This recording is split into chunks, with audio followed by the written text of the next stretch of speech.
हैं। आज जो मॉडल वर्ब हम पढ़ने वाले हैं उस मॉडल वर्ब का नाम है यूज्ड टू।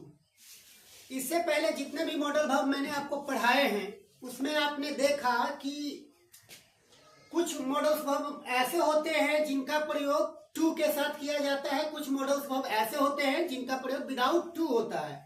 तो हम आज जो मॉडल वर्ब पढ़ने वाले हैं यूज्ड टू, इसका मतलब क्या होता है? इसका मतलब होता है सब्जेक्ट के किसी ऐसे एक्शन के बारे में बताना जो कि वह पास्ट में किया करता था, अभी नहीं करता है, बल्कि उसकी पास्ट की कोई आदत है, उस आदत को बताने के लिए हम यूज्ड टू का प्रयोग करते हैं।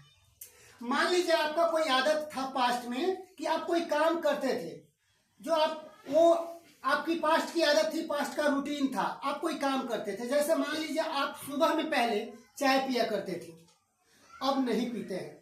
तब जब आप अपने किसी ऐसे एक्शन के बारे में बताना चाहते हैं जो आप पास्ट में किया करते थे, तो वैसे एक्शन को बताने के लिए हम एक मॉडल वर्ब का यूज करते हैं यूज्ड टू।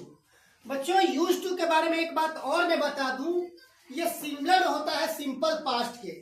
जिस जगह पर आप सिंपल पास्ट का एक ऐसा सेंटेंस का प्रयोग करते हैं जहां पर आप कहते थे कि एक राजा था, वह गरीबों को मदद किया करता था, तो गरीबों की मदद किया करता था, वाक्य के लास्ट में क्या आ रहा है? था। तो ज्यादातर सेंटेंस में जहां आप सब्जेक्ट प्लस V2 का यूज करते हैं उस जगह आप यूज्ड टू का भी यूज कर सकते हैं, क्योंकि यूज्ड टू का प्रयोग ही किया जाता है पास्ट के एक्शन को बताने के लिए। सब्जेक्ट का कोई भी पास्ट का एक्शन जो सब्जेक्ट पास्ट में किया करता था। मान लीजिए हम कहते हैं कि राम सुबह में स्कूल जाया करता था, वह दिल्ली में रहता था, वह सुबह में चाय पिया करता था। जब हम कंपैरिजन करते हैं, जब हम एक तुलना करते हैं सब्जेक्ट के पास्ट के एक्शन की और प्रेजेंट के एक्शन की, वहां भी हम इस तरीके से सेंटेंस को बना सकते हैं। पहले तो हम ये देखेंगे कि सब्जेक्ट का हमारा स्ट्रक्चर क्या हो जाएगा।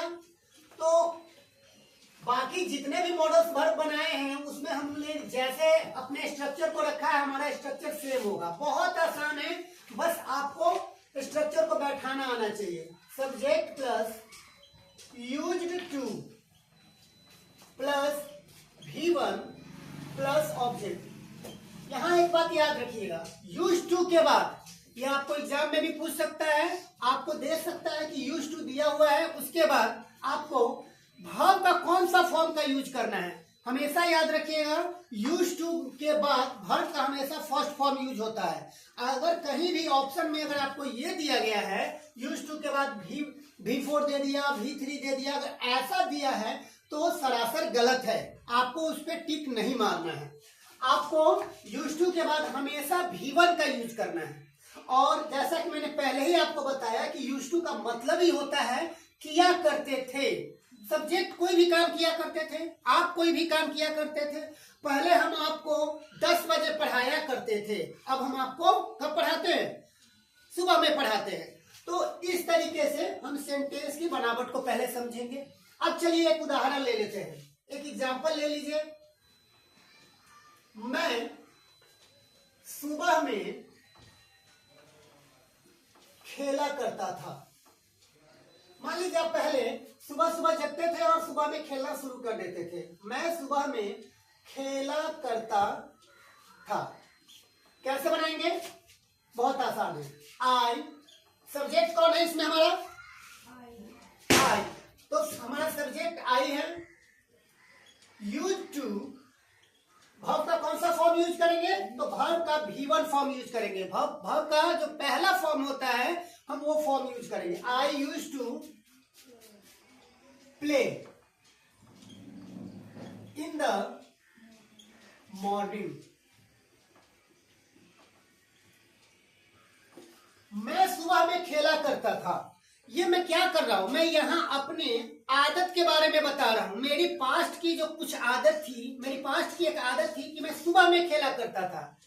वो आदत मैं बता रहा हूं कि मैं सुबह में खेला करता था। I used to play in the morning. I used to play in the morning. इसी तरीके से दूसरा उदाहरण समझ लेते हैं। वह सुबह में, चलिए दूसरा उदाहरण लेते हैं। हम एक सेंटेंस लेते हैं, वह दिल्ली में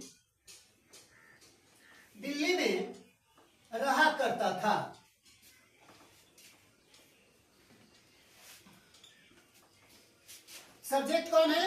ही used to live in Delhi.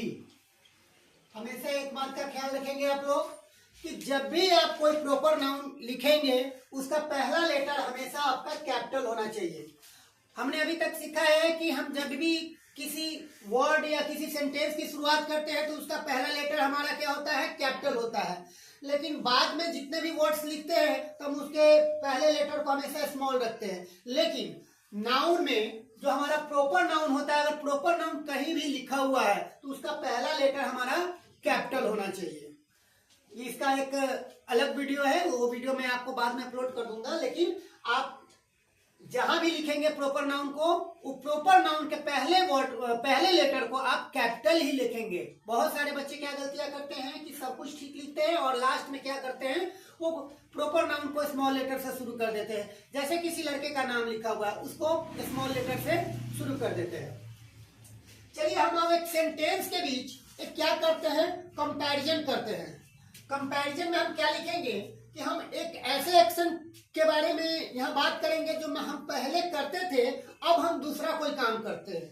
हम दो कंपैरिजन करते हैं। एक कंपैरिजन वाला वाक्य हम लिख लेते हैं, सेंटेंस लिख लेते हैं। जैसे मान लीजिए मैंने लिखा, मैं पहले सुबह में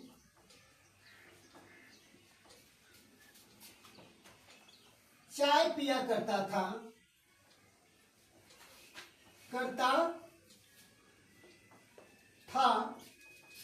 अब मैं कॉफी पीता हूं।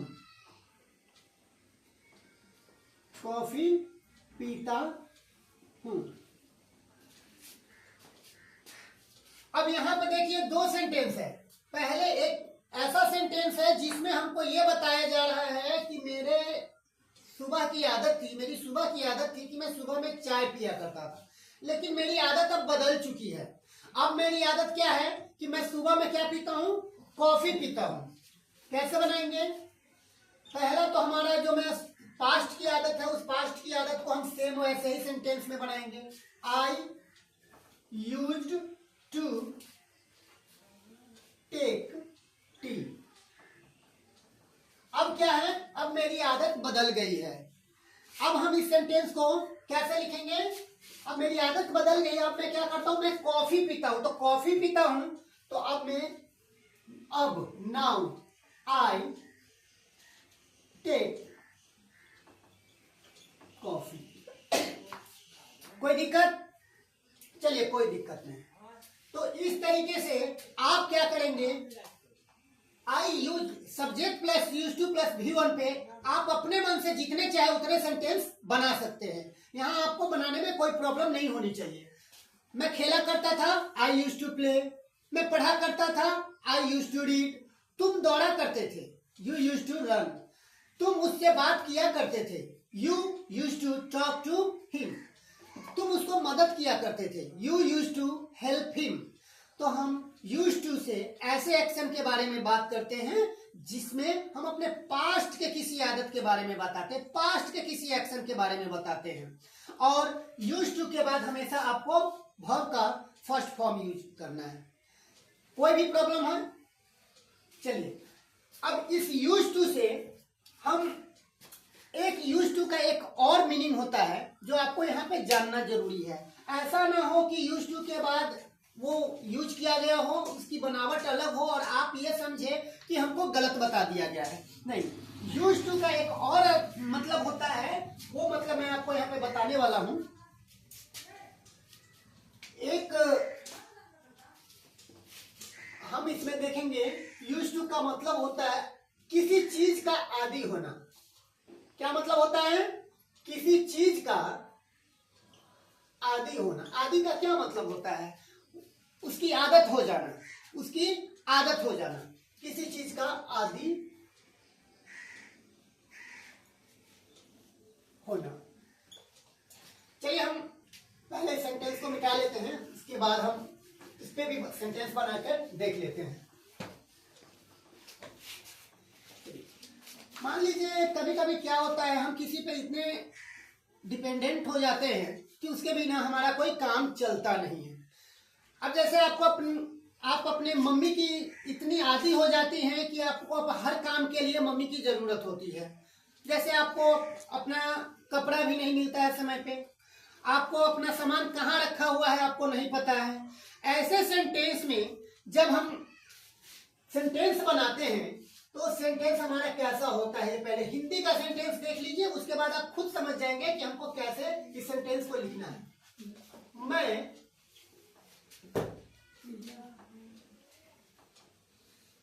अपनी माँ का आदी हूँ। अब ये सेंटेंस थोड़ा सा आपको अजीब लग रहा होगा, हिंदी में देखने में अजीब है कि मैं अपनी माँ का आदी हूँ, इसका क्या मतलब हुआ। लेकिन इसका मतलब होता है, इसका मतलब ये होता है कि मुझे अपने हर काम के लिए क्या है, मेरे माँ की जरूरत है। मैं अपनी माँ का आदी हूँ, अभ्यस्त हूँ। एक हिंदी वर्ड होता है अभ्यस्त, आई एम। अब यहाँ देख लीजिए बदल जाएगा। अब जो हमारा जो सेंटेंस का बनावट होगा वो subject plus used to direct नहीं है, बल्कि यूज्ड टू से पहले हमें एक हेल्पिंग वर्ब की जरूरत है जिसको हम एम कहते हैं। अब यहाँ हम एम का यूज करेंगे। I am used to my mother.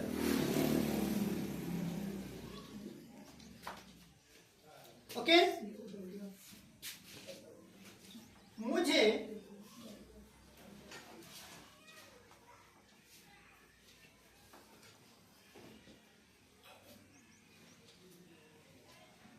इस काम को करने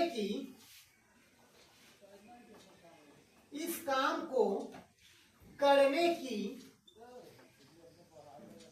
आदत है। अब मान लीजिए आपको किसी काम को करने की आदत है, कैसे बनाएंगे? I am used to do this work, do this work. इसी तरीके से एक और सेंटेंस हम ले लेते हैं, उसे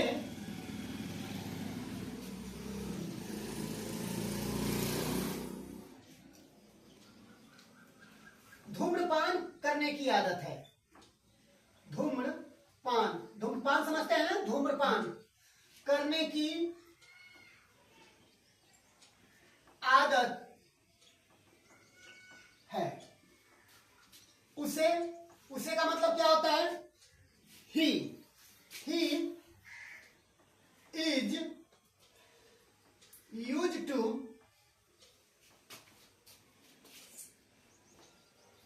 स्मोकिंग। उसे क्या है? धूम्रपान करने की आदत है। तो चलिए इस तरीके से हमने सीखा कि यूज टू का यूज हम कहां कहां कर सकते हैं। फिर से मैं बता देता हूं, यूज टू का प्रयोग आप एक ऐसे एक्शन के लिए कर सकते हैं जो आपकी पास्ट की आदत होती है, या किसी भी सब्जेक्ट के पास्ट की आदत होती है जो सब्जेक्ट पास्ट में किया करता था। दूसरा, जब आप किसी ऐसे चीज के बारे में बताते हैं जहां आप किसी चीज के आदी होते हैं, जैसे आप पढ़ने के आदी हैं, आप खेलने के आदी हैं, आपको सिगरेट पीने की आदत है, आपको इस शहर में रहने की आदत है, आपको उससे बात करने की आदत है, आपको बात बात पर हंसने की आदत है। तो जब आप अपने किसी ऐसे आदत की बात करते हैं जिसकी आप आदी हो जाते हैं, अभ्यस्त हो जाते हैं, तो आप वहां पर भी यूज टू का प्रयोग कर सकते हैं। चलिए, अगर इसके बाद भी अगर आपको लगता है कि मुझे किसी और टॉपिक पे वीडियो बनाना चाहिए तो मेरे कमेंट बॉक्स में कमेंट जरूर कीजिए, मैं उस टॉपिक पे वीडियो जरूर बनाऊंगा।